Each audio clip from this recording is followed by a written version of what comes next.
I've seen when black people claim that the ancient Hebrews and Jews were black people and Jesus was not a white man. Many white people come across and say, okay, Jesus was not a white man, but he wasn't a black person either, because he was from the Middle East, and therefore, according to them, he must have looked like Arabs.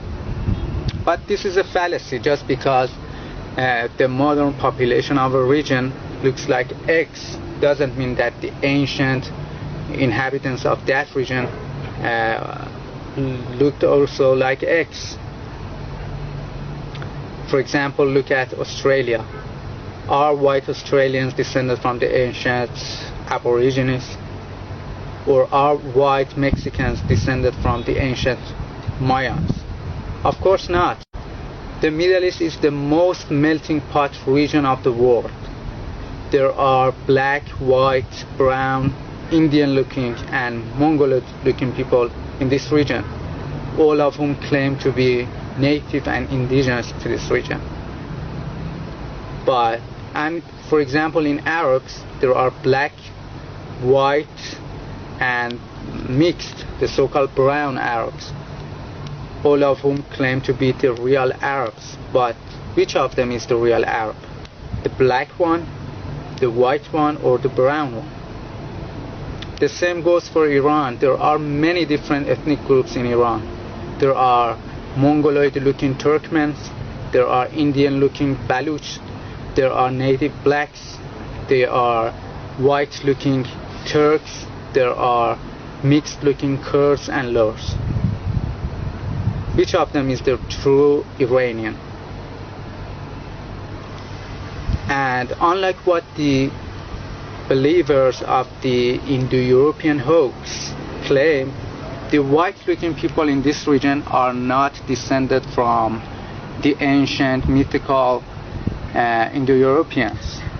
These people are mostly Turks or descended from Turks.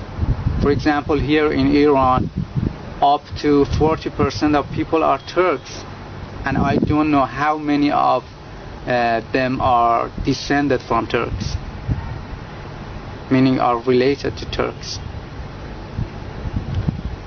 And the most white-looking people of Iran are mostly Turks, but there are also Russian, Georgian, and Armenian people too living in this region. And we all know that Turks are not an indigenous people to this region. They came from southern Russia and the Central Asia in recent centuries, and they cannot be an indigenous people to this region. The ancient inhabitants of the ancient peoples of the Middle East were all different types of black people, different groups of black people. Assyrians were a black people, Persians were a black people, Elamites were a black people, and Arabs, yes, were a black people. That's why you see Assyrians have depicted themselves with curly hair, curly beard, and dreadlocks. That's why you see Persians have depicted themselves with curly hair and curly beard. And even there are many wall paintings found in Susa in which Persians have depicted themselves with black skin, have painted themselves with black skin. So therefore Persians were black people, not a so-called Indo-European